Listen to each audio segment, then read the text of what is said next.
I'm Aaron Ahuvia. I'm a consumer psychologist and a marketing professor. I study the psychology of love when people love objects, activities, brands, all sorts of interesting things that aren't people.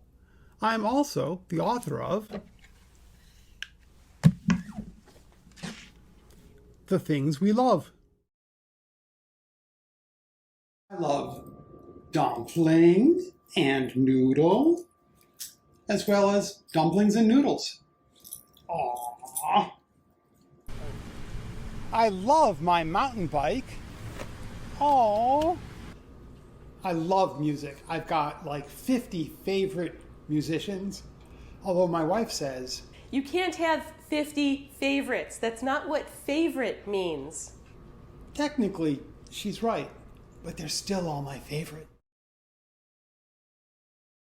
On my website, thethingswelove.com, people upload and post photos of themselves with some of the things they love. Commonly loved items include favorite foods and drinks, computers and cell phones. Only with this guy, I'm not sure if this is technology or food. Games, cities, sports teams, and lastly, here's a guy on a dinner date with his car. In romantic love, we say, two people become as one. And one of the things that all forms of love have in common is that when you love something or someone, you blur the boundary between your own self, your own sense of identity, and the thing or the person that you love. For example, if you really love music, it's not just that you enjoy listening to music, but that you see being a music lover as an important part of who you are, part of your identity.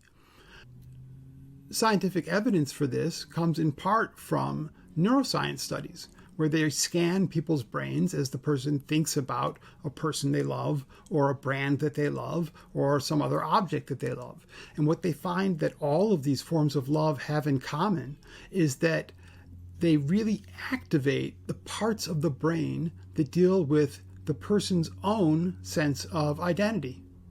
On the other hand, there are some pretty important differences between loving people and loving things. One of the biggest is that when you love people, you feel a sense of altruism towards them. You really want to help them and look out for their needs. But when you love things, you're much more concerned with what that thing can do for you